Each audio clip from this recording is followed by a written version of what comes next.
Dans votre 20h, l'ouverture d'un atelier de lancement des études routières au Gabon, placé sous l'égide de la Communauté économique et monétaire de l'Afrique centrale, CEMAC. C'est le Premier ministre Julien Kogué-Bekale qui a officiellement ouvert les travaux en présence de plusieurs experts et partenaires au développement.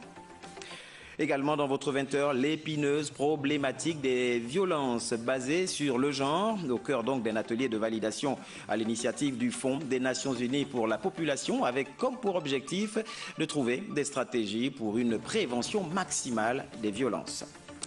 Et puis, c'est officiel, Robert Mugabe n'est plus. L'ancien président du Zimbabwe a tiré sa révérence ce matin à l'âge de 95 ans à Singapour, où il était hospitalisé depuis le mois d'avril dernier. Retour ce soir sur son héritage politique avec Janice Ondo Ngema de notre rédaction. Voilà pour les titres. Madame, Messieurs, bonsoir et merci pour votre fidélité. Tout de suite, votre 20h. L'ouverture d'un atelier de lancement des études routières au Gabon.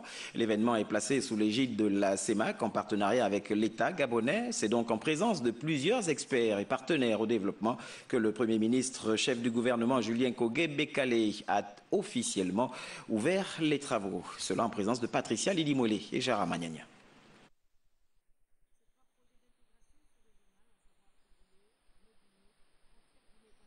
Avec 168 km, Makokou, Mekambo et Kata avec 260 km et OIM à Sok Menzeng avec 40 km constituent la preuve réelle d'un engagement entre le gouvernement gabonais et la CEMAC dans le cadre de la réalisation des études d'aménagement technique pour la construction de ces 3 tronçons routiers. Une étape à respecter pour ce vaste projet. Plusieurs acteurs interviennent dans la réalisation de ce programme. Aussi est-il indiqué, d'une part, de définir leur rôle et d'autre part d'encadrer le champ d'action de chacun afin de garantir une parfaite exécution du dit programme, tout comme la qualité des livrables qui seront destinés à Monsieur le Président de la CEMAC. La mise en œuvre de ces projets obéira donc à une programmation précise et la commission de la CEMAC qui finance les études est prête à accompagner le Gabon. Le gouvernement de la CEMAC, fort de l'engagement réitéré des plus hautes instances de la communauté, a inscrit au rang des priorités de son action la concrétisation des projets intégrateurs en zone CEMAC. Ces 3 tronçons routiers précités revêtent donc un intérêt particulier pour la sous-région. L'intégration physique de nos États n'est plus une option. C'est une exigence de survie. C'est le viatique de l'intégration économique. C'est en 2017 que le gouvernement gabonais avait donc saisi la commission de la CEMAC pour la réalisation de ces études routières. Ces 3 tronçons de route d'intégration sous-régionale constituent un engagement pour la commission, bien sûr, de la Communauté économique et monétaire de l'Afrique centrale qui dispose d'un fonds de développement communautaire pour financer les études. Patricia Lidimolé, Gérard Magnagna reviennent sur les enjeux de ces voies routières. Priorité nationale, la route constitue un facteur déterminant du processus d'intégration sous-régionale. Le projet Makokou, Mekambo et Kata va donc faciliter les échanges transfrontaliers tout en mettant en valeur le fer de Belinga.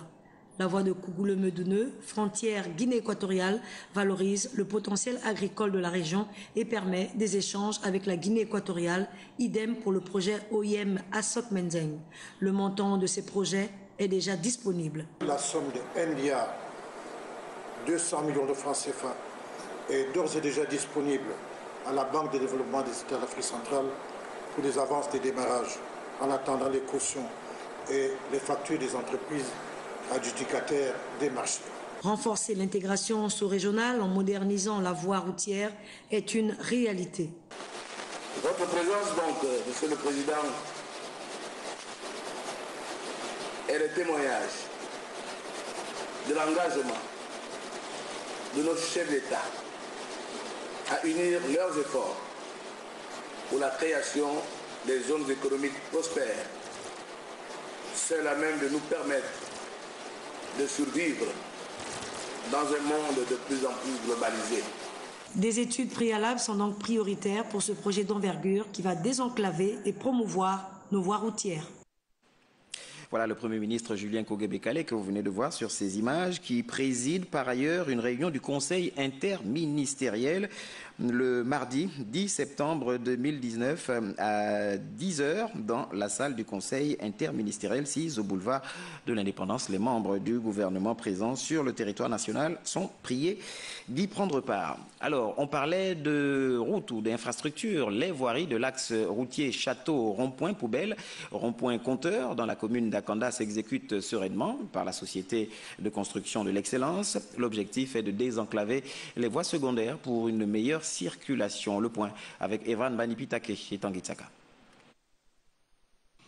Initié par la mairie de la commune d'Akanda et mise en œuvre par l'adjudicataire SCE, la Société de la construction de l'excellence, les travaux de pavage et d'assainissement des voies secondaires, rond-point compteur, rond-point poubelle, château, avancent sûrement à la grande satisfaction des habitants. Nous sommes complètement satisfaits suite aux travaux qui sont effectués ici, parce qu'après tant d'années d'attente suite à la dégradation de la route qu'il y avait ici, et vraiment, nous sommes satisfaits des travaux qui se font. Et nous sommes fiers vraiment de la société qui fait vraiment un très bon travail. Derrière l'hôpital, bon, il y a encore quelques travaux encore à faire là-bas et il faudra aussi qu'ils se replient plus précisément par là-bas. Selon la population, les voiries d'autres voies secondaires devraient également mériter la même attention afin de faciliter en toute saison la fluidité de la circulation des usagers. Il ne faudra pas juste se limiter qu'ici à Akanda. Même vous voyez comment ça se passe aussi à Libreville, comment la route est vraiment de plus en plus pire là-bas. Il faudra aussi qu'ils sortent d'ici et qu'ils travaillent comme ça dans toutes les communes et ce sera vraiment bien pour l'image du pays. Fait de goudron d'un côté et de pavé de l'autre, les travaux de réhabilitation du tronçon, château, rond-point poubelle, rond-point compteur doivent être livrés avant la fin de l'année 2019. Voilà, et puisqu'on parle d'infrastructures routières, notez que le ministère de l'Équipement, des Infrastructures et des Travaux publics porte à la connaissance des usagers de la route, bien qu'à défaut de plan d'alignement particulier, le domaine public routier est défini ainsi qu'il suit pour les autoroutes et voies express par 2 lignes parallèles situées à 60 mètres de part et d'autre de l'axe du terre-plein central, pour les routes nationales par 2 lignes parallèles situé à 30 mètres de part et d'autre de l'axe de la route, et puis pour les routes d'intérêt régional par 2 lignes parallèles situées à 15 mètres de part et d'autre de l'axe de la route. À cet effet, sous peine d'exposer leur construction à la démolition systématique, il est demandé à tous ceux qui entreprennent ou ont entrepris des travaux dans l'emprise du domaine public routier de bien vouloir se rapprocher des services compétents du ministère en charge des travaux public. Ce même ministère qui porte à la connaissance des usagers de la route et plus particulièrement des riverains situés entre le lac Bleu et la station Pétro-Gabon Charbonnage que les travaux de remplacement de l'ouvrage hydraulique métallique à la dite zone avancent comme prévu. Donc le ministère qui anticipe une fin de travaux de réouverture du sens de la voie Ovendo Aéroport à partir du 25 septembre 2019. Soit 20 jours avant la date initiale du 15 octobre 2019 prévue initialement. Le ministère de la Communication et de l'Économie numérique a reçu ce jour l'ambassadeur de Russie à son cabinet, c'est le ministre bien sûr. Les échanges entre les deux personnalités se sont articulés autour des questions de coopération bilatérale et de partage de compétences. Yolande Ekwara, Gérard Ifunji.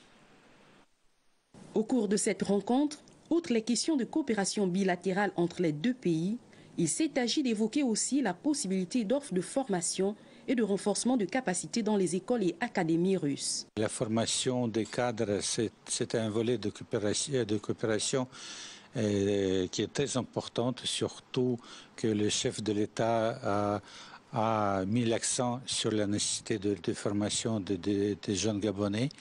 Et la Russie fait tout son possible pour assister le Gabon et d'autres pays africains à ce sujet. Un autre volet intéresse la coopération Gabon-Russie, le partage de connaissances et d'expériences. L'information doit être présentée de différents angles et cette information, c'est très important pour les gens d'avoir accès à différentes sources d'information. Il s'agit vraiment de différents aspects de formation et ça, y compris les formations supérieures, universitaires, les formations professionnelles, les formations de courte durée. Tout ça, ce sont des possibilités que la Russie offre aux jeunes Gabonais. La coopération entre le Gabon et la Russie se porte bien. Et jusqu'à ce jour, environ 500 Gabonais sont en formation dans ce pays. Et puis, l'esplanade du magasin Géance et Cadeaux a servi de cadre ce jour pour la vente de produits de la terre découlant du programme Vacances agricoles. Les jeunes, après une période d'initiation aux activités de maraîchage, ont donc exposé le fruit de leurs efforts. Le reportage porte la signature de Wilfried Piga-Wamba et Bertrand Osaga. Sémés et récoltés dans le cadre du programme Vacances agricoles, ces produits vivriers rentrent ici dans la phase de commercialisation. Cela démontre à suffisance la détermination des jeunes agriculteurs de vivre entièrement le processus agricole. On a récolté la laitue pour vendre. On a récolté, ça s'appelle comment? L'oseille pour vendre, la laitue, le gombo. Deux gros boîtes de salade, je les vends à 500.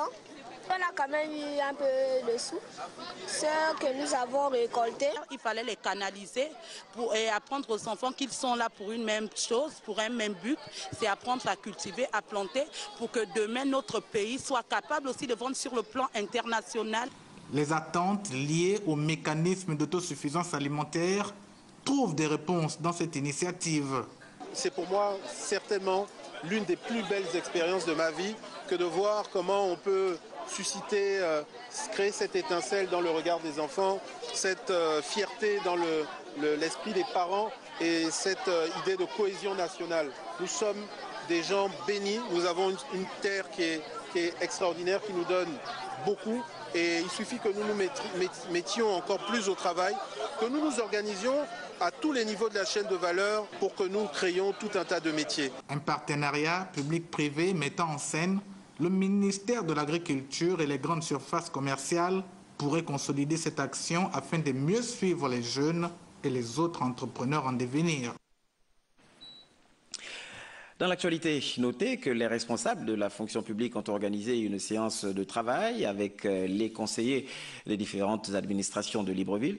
Il était question pour le directeur général de la fonction publique d'expliquer aux uns et aux autres les mécanismes devant permettre de mieux organiser ce premier recensement biométrique. Un recensement qui vise à identifier de façon efficace et efficiente les agents de l'État afin d'avoir une bonne visibilité sur la gestion du budget de l'État. Et puis, comme promis hier, nous vous le disions, nous recevons aujourd'hui, ce soir, dans votre 20h, Madame le secrétaire général au ministère de la fonction publique, Madame Abiba Issa Epouzianga. Bonsoir, Égide. Bonsoir. Alors, avec vous, on va essentiellement parler des enjeux. Après la phase pratique hier, avec Monsieur le directeur général, les enjeux de ce nouveau recensement, de quoi sera-t-il question? De quoi est-il question exactement derrière, pour vous? Avant tout, il est question donc de fiabiliser nos bases, nos bases de la fonction publique, donc les données de la fonction publique, de pouvoir également améliorer donc l'employabilité des agents publics, c'est-à-dire voir les conditions de travail, etc. Mais également aussi de permettre à la fonction publique donc de mettre en place une gestion moderne des ressources humaines de l'État. Alors, on parle de mettre en place une gestion moderne des ressources humaines de l'État. On parle beaucoup de modernisation de l'administration et de la fonction publique. En quoi est-ce que ce recensement amènera à une modernisation de la fonction publique? Alors, au sortir du recensement... Est-ce que c'est lié d'abord? Oui, c'est lié. C'est lié parce que les résultats de ce recensement vont nous permettre de mettre des bases, c'est-à-dire de mettre en place donc tout ce qui est outils qui nous permettent de gérer l'agent public de manière moderne. Donc ce sont les résultats qui vont nous permettre de mettre en place une gestion modernisée des ressources humaines. Ça va nous permettre de mettre en place, par exemple, la GPEC, la gestion prévisionnelle des emplois et des effectifs. Voilà en quoi est-ce que c'est lié en réalité. Donc ce sont des secteurs, des domaines importants pour la modernisation, on va dire. Ces outils sont effectivement très importants pour avoir une gestion moderne des ressources humaines. Sans la gestion prévisionnelle des effectifs et des emplois, on ne peut par exemple pas recruter. Il faut faire une prévision pour recruter. Nous ne recrutons plus à tout va. D'où le gel des recrutements par exemple. D'accord. Le gel des recrutements qui font les recrutements gelés, qui font grincer les dents, en tout cas des Gabonais. Alors parmi justement les raisons de réticence un peu des Gabonais par rapport à ce recensement, c'est cette impression de chasse aux sorcières, de course aux fonctionnaires fantômes. Apparemment les objectifs pour ce recensement sont tout autres. Effectivement, il n'en est pas question. Pour nous, il s'agit au sortir de ce recensement de mettre chaque agent dans sa position réelle. C'est-à-dire, si vous êtes en activité, on régularisera votre situation, et si vous êtes malade, il y a des dispositifs qui sont prévus par la loi. C'est la même chose pour les agents en détachement. Et si vous êtes en position d'abandon de poste, là également, il y a un dispositif qui est prévu pour vous. Mais c'est vous qui vous mettez dans une situation d'abandon de poste. Et l'administration ne fait que réagir. D'accord.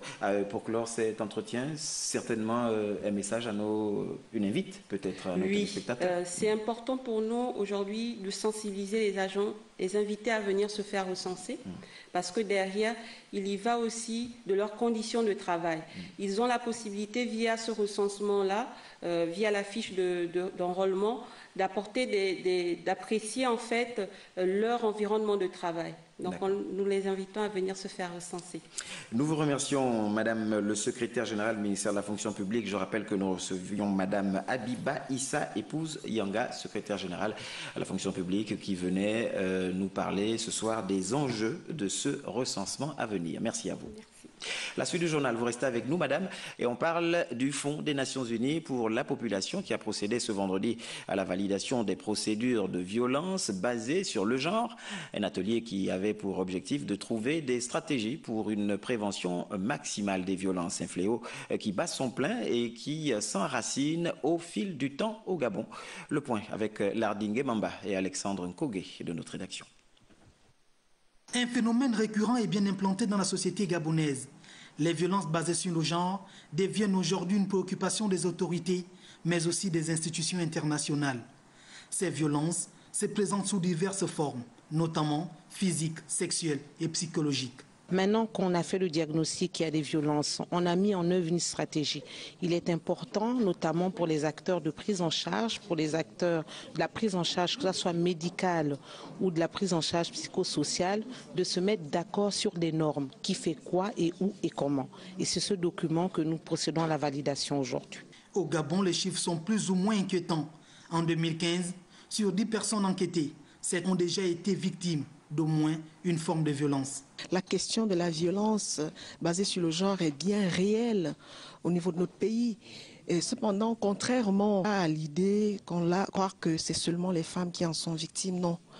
Les hommes aussi sont de plus en plus, même d'ailleurs, victimes de violences basées sur le genre. Et cela se voit à travers les chiffres sur les violences psychologiques. Donc l'enquête de 2015 montre que les hommes au Gabon sont ceux-là qui sont majoritairement victimes des violences psychologiques. En ce qui concerne les violences physiques, on est quand même à un taux chez les femmes de plus de 57%. Fort de cette situation, le Fonds des Nations Unies pour la population a tenu un atelier de validation sur les procédures de violences basées sur le genre. Cet atelier, dont le but est d'assurer une prévention optimale et de mettre sur pied un document qui devrait répondre aux réalités du pays. Allez, l'actualité à l'étranger, on parle des violences en Afrique du Sud, on en parle toujours avec la récente réaction des jeunes Nigérians qui viennent de manifester dans plusieurs villes du Nigeria. Ils ont pillé à cette occasion plusieurs commerces sud-africains et demandé la fermeture de leur ambassade ou de l'ambassade sud-africaine dans leur pays. Le récit de Gabriel Guillain-Lemami. Malgré le fait que le gouvernement nigérian avait annoncé dès lundi dernier vouloir prendre des mesures décisives contre l'Afrique du Sud où des violences ont visé les étrangers avec un bilan actuel de 7 morts, de nombreux jeunes et l'Association nationale des étudiants nigérians ont manifesté dans plusieurs villes nigérianes et ont pris pour cible les entreprises sud-africaines et certains commerces. Une descente qui résulte des vidéos et des images partagées sur les médias sociaux qui prétendent montrer les Nigérians attaqués et tués. Face à ces violences et au regard de la demande des jeunes Nigérians, l'Afrique du Sud a temporairement fermé ses missions au Nigeria. Pour le moment, on ignore encore la nationalité des victimes issues des violences xénophobes à Johannesburg. Ces derniers jours, les Nigérians n'apparaissaient pas plus visés que les nombreux autres immigrés, mais il faut dire que les deux pays rivalisent depuis des années pour être connus première puissance économique du continent. Ils s'affrontent régulièrement dans la rue ou sur la toile. L'Afrique du Sud, qui est le théâtre régulier de violences xénophobes, a déjà enregistré 7 morts en 2015 et 62 morts en 2008. Et puis on poursuit avec la page étrangère. On va au Zimbabwe cette fois, où l'ancien président zimbabwéen Robert Mugabe, vous le savez, est décédé ce matin à l'âge de 95 ans. Il était à Singapour où il était hospitalisé depuis le mois d'avril. Avec moi sur ce plateau, Janice Ondongema. Janice, bonsoir. Bonsoir, merci. Alors, avec vous, on va revenir un tout petit peu sur l'héritage politique de Robert Mugabe. Que peut-on retenir de ces 37 ans de règne sans partage ? Bon, alors, il faut, dans la mi-journée, nous avons présenté succinctement déjà Mugabe avec le combat qu'il a mené et qui a conduit son accession au pouvoir. Donc, en 80, il accède au pouvoir à la suite des élections législatives. Il devient Premier ministre et puis, ce sont des années de gloire, hein. Et il est très respecté parce que Mugabe représente la réussite de l'Afrique indépendante qui se libère du joug colonial. Exact. Et donc, il prend un pays dont l'économie est très florissante et ça va bien. Et puis, il prend des mesures qui élèvent le niveau de vie des populations. Il construit des écoles, des hôpitaux. En tout cas, l'éducation est assurée. Il élève le niveau. Et puis, paf, en 87, il prend la décision de la réforme agraire. Alors tout commence par là, parce que ça a été une réforme très brutale et qui a plongé le pays dans une crise parce que les terres expropriées à la minorité blanche ont été remis à ses compagnons de guerre, dont les héros de l'indépendance, mais malheureusement qui n'avaient pas la connaissance ni la technicité même de gérer une agriculture. C'était pas les cultures du village comme on le faisait. Donc du coup, ça a ruiné complètement l'agriculture qui était le pilier de l'économie zimbabwéenne. Alors la population sombre dans une véritable misère et la famine. D'accord. Alors, avec déjà le départ de Robert Mugabe de la présidence et puis aujourd'hui son décès, est-ce qu'on peut parler de rupture ou alors on reste dans la continuité, Janice ? Personnellement, je pense, pas que je pense, je dis qu'on ne peut pas parler de rupture. Pourquoi? Parce que Emmerson Mnangagwa, qui est l'actuel président du Zimbabwe, c'était le fidèle compagnon de Robert Mugabe. Rappelez-vous, en 82, lorsque Mugabe décide de réprimer les compagnons de Joshua Nkomo, qui était par ailleurs son ami, son allié de combat, il décide de matraquer les adeptes de Joshua Nkomo. Oui, ça fait plus de 20 000 morts. C'était Emmerson Mnangagwa qui pilotait l'opération. Et il a été dans tous les coups de Mugabe. La situation d'aujourd'hui, la situation de crise aujourd'hui du Zimbabwe, il en est le comptable aussi. Et regardez, depuis un an qu'il est là, il peine toujours à remettre le pays sur des rails. Donc, j'ai du mal à croire qu'on peut parler de continuité, de rupture. Il s'agit d'une continuité. La preuve, il peine. Merci à vous, Janice Ondongema, pour toutes ces précisions. Merci, merci. Allez, la suite de l'actualité, la signature de contrat à Libreville entre un blogueur gabonais et une entreprise de restauration dans l'optique de faire la promotion du blog à travers le pays. Messagerie Ngobam, Francis Ngomo.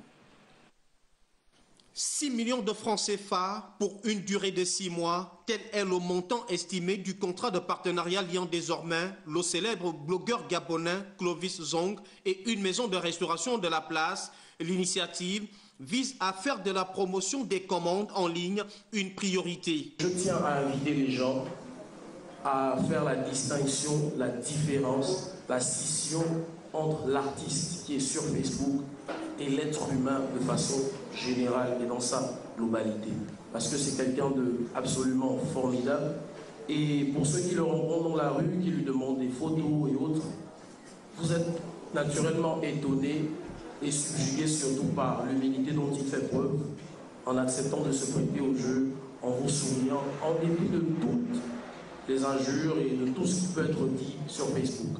Clovis Zong, qui cumule à son actif près de 2000 partages par publication sur le net, constitue un profil prépondérant pour l'égérie de l'entité. C'est le message que nous voulons renvoyer à travers cette signature, c'est-à-dire croyez en vous, croyez en vos rêves, croyez que malgré les difficultés et les moqueries, vous pouvez atteindre vos objectifs. C'est pour cela, à travers M. Clovis Zong, Rapid Food a voulu lancer un message à la jeunesse africaine et à la jeunesse gabonaise en particulier. Vous êtes vous-même le moteur du développement des personnes que vous êtes. La concrétisation de ce partenariat démontre l'importance accordée progressivement de la vie en ligne au Gabon. À mes copines. Voilà, et puis pour la rubrique Actualité en Télégramme, nous recevons Andy Tungi. Bonsoir Andy. Bonsoir Martial. Alors, on va commencer par la RDC et on va parler du climat des affaires. Oui, Félix Tshisekedi souhaite imposer ses marques sur l'échiquier international et réaffirme sa volonté de diversifier les partenaires en République démocratique du Congo. Il dit d'ailleurs qu'il y a beaucoup de choses à apprendre au niveau expérience, au niveau des flux financiers et de la croissance économique de ce pays. Et puis on va boucler avec l'Allemagne où on parle de la visite de la chancelière en Chine. Justement, Angela Merkel est la première responsable occidentale à se rendre en Chine depuis le début des manifestations à Hong Kong. La chancelière allemande était très attendue sur ce dossier, même si son voyage est d'abord centré sur les relations économiques bilatérales. Au premier jour de son déplacement, Angela Merkel a évoqué la situation dans le territoire autonome de Hong Kong. Voilà, Martial, ce qui constitue l'actualité en bref de ce jour. Merci Andy Tungi. J'annonce qu'on vous retrouve dans les éditions d'information de ce week-end. Voilà qui nous amène directement à la page des sports de cette édition d'information. On parle de la finale de la 15e édition de la Coupe de l'Unité organisée par le club Initiative Locale au stade Alexandre Samba de Makoko. Il vient de rendre donc son verdict. Ensuite, de quoi il était question. Au stade Alexandre Samba de Makoko, le week-end dernier, en présence d'Emmanuel Issozengondé, président d'honneur du club Initiative Locale, du gouverneur de province et d'un public venu en masse, la finale de la 15e édition de la plus importante compétition footballistique de la province de Goué-Vindo, opposant Jefram Dombolo à Obangam Devunga, s'est soldée par la victoire de Jefram au terme de la fatidique épreuve de tir au but, intervenue après 90 minutes d'un mano à mano très tendu et particulièrement riche en suspense. À l'image de toutes les précédentes éditions, 8 équipes représentant les principaux quartiers des 2 arrondissements de la capitale ogivienne, constituées en 2 poules de 4, ont rivalisé de talent et d'ardeur. C'est au final 10 trophées, une centaine de médailles et d'importantes enveloppes qui ont été remises aux plus talentueux. Placée sous le sceau de la maturité, cette 15e édition de la Coupe de l'Unité s'est jouée sur 14 matchs pour 50 buts marqués. Jefram Dombolo, équipe vainqueur, compte 12 réalisations à elle seule et c'est d'ailleurs qu'elle que vient le meilleur buteur. La grande innovation cette année aura été la présence de plusieurs sélectionneurs de D1 et de D2 pour la détection des talents. Vivement 2019, 16e édition de la Coupe de l'Unité.